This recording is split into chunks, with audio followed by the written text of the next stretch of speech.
Oh.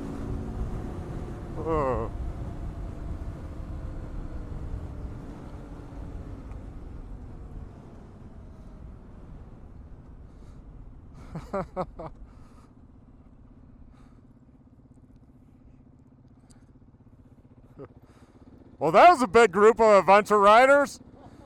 Like, I don't want to be behind them on Mount Herman Road. So you like my acceleration? That was giving it all I could.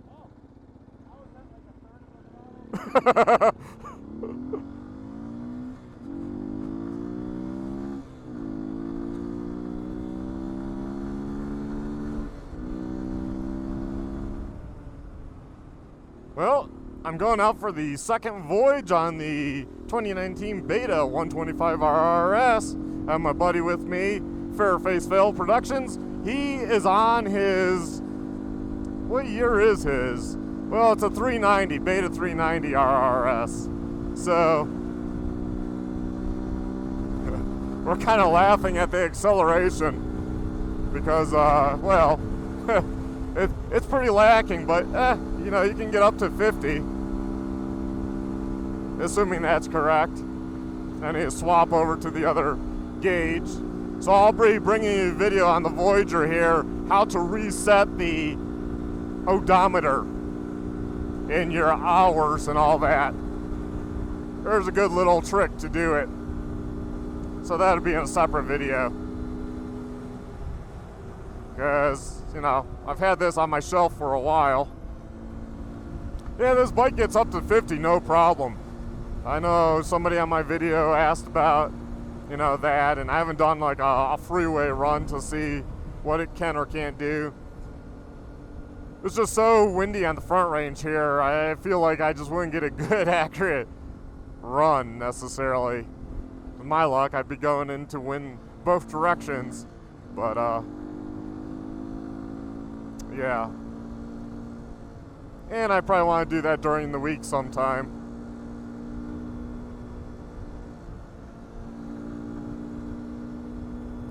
So, you know, I live around 7,000 feet here in Colorado.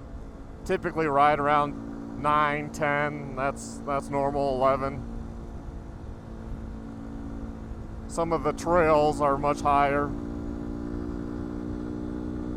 Well, I got confirmation on that the Beta parts have shipped, the sprocket, the front sprocket and the rear sprocket. So, gonna give that combination or various combinations a whirl and report back to you on how that does everything from road to, you know, trails to single track, and just, yeah, go from there.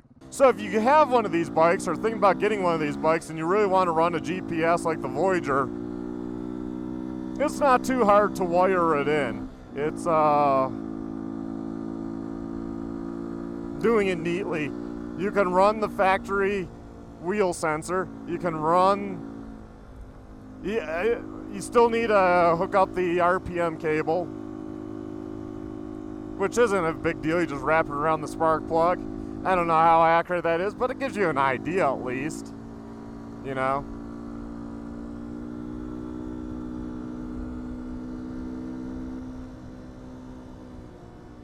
And then I think the next sensor that will work is the temp sensor. I just have to, the stock one on the bike hooked to the Voyager, I'll just have to, you know,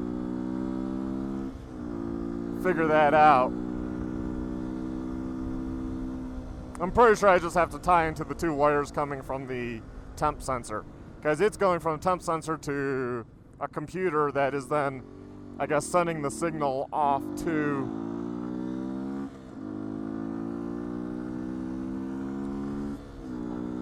you know, off to the stock gauge, which is just telling you it's over temp. I don't think it actually does a temp readout.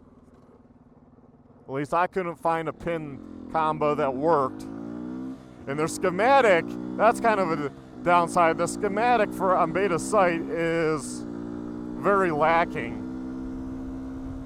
There's a schematic, but it doesn't exactly show like the pin layout. Like, this is how we pin. It's like kind of generic, and you can't really make out the letter coding for the colors. Some of it's just best guess.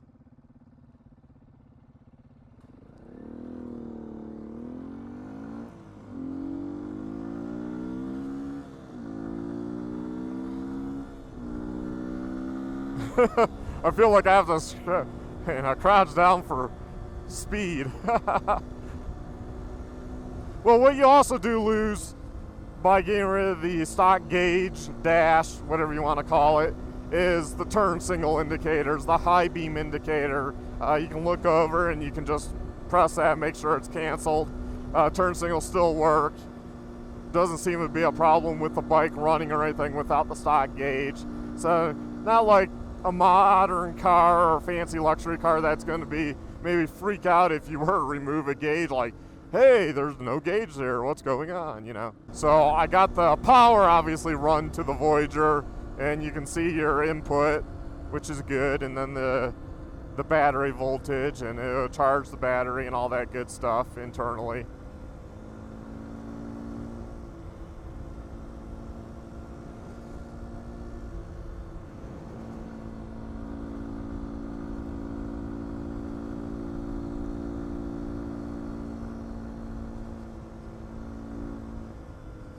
And I will be bringing a separate video on how I installed this, but I want to make sure it works versus like trying to go through saying this is how I'm installing it and spending, it would take me an extra couple days to video and try to figure it out, and it's just a lot of work to do it that way.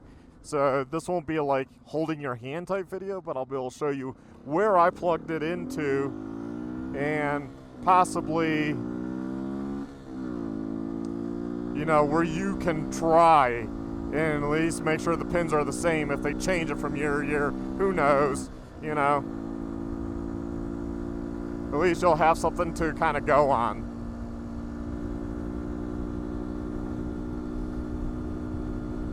And it's a budget bike, and I realize that. It's just kind of interesting, like, they just don't put the Voyager on this bike. I don't know what they pay from Trail Tech to get these Beta. I mean, you know they have some mass pricing, right, for building bikes, but yeah, I mean, yeah, I know there's probably not a whole lot of margin on these bikes. So that might be one feature that just don't have, but what would be nice is if it was so plug and play that you could just plug and play one of these units. You know what I mean? That would be a good way to go. That way a user could just buy, maybe even from Beta, and be able to plug this right in and get power and everything with an adapter, you know, specifically made for them, or they make the adapter, whatever the case might be.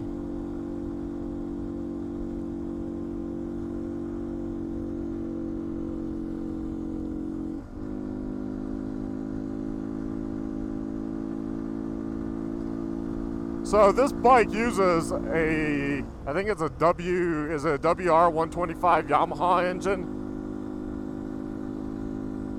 from overseas.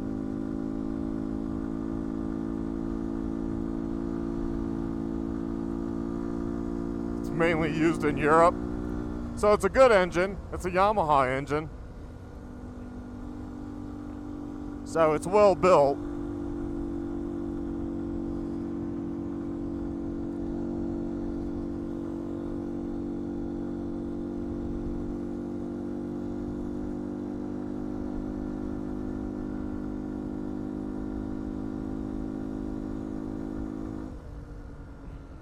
So there's a big bore kit, a 183 from Beta, Athena, but, you know, it's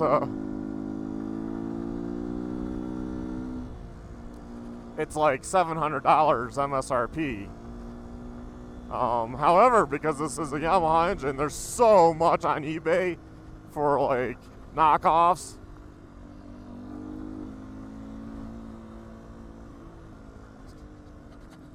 and there's a Yamaha 150 big bore kit. So that might be interesting to do. The big bore kits are not that pricey. Some leads, some links shared on those, and I might go ahead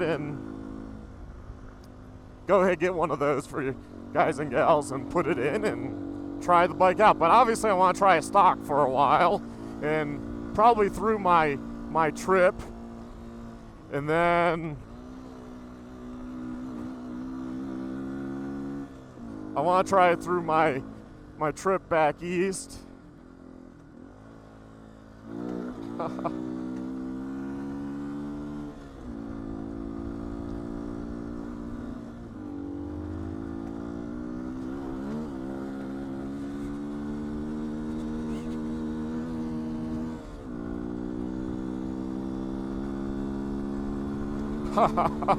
Whee! So once I get up to speed,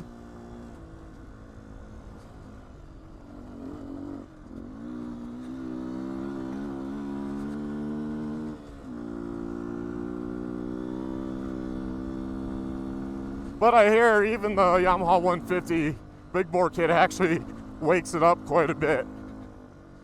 So I might give that one a whirl. Maybe I'll try a bigger knockoff one. I mean, the main thing is buying a one that's knocked off, but that's like built well, and there's, you know, coming from China. So if it's sometimes there's quality pieces and sometimes there's not. So I want to make sure the piston is forged and not cast.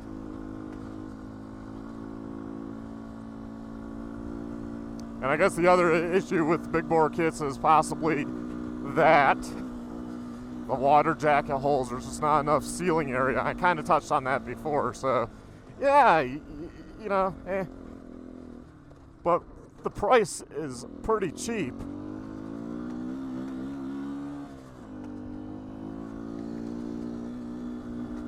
So yeah, I mean, this is a pretty nice bike. Hopefully you all are enjoying the video. Please like, subscribe, hit that notification bell, visit that Amazon affiliate link because it will allow me to bring possibly another bike come next year. Oh shit.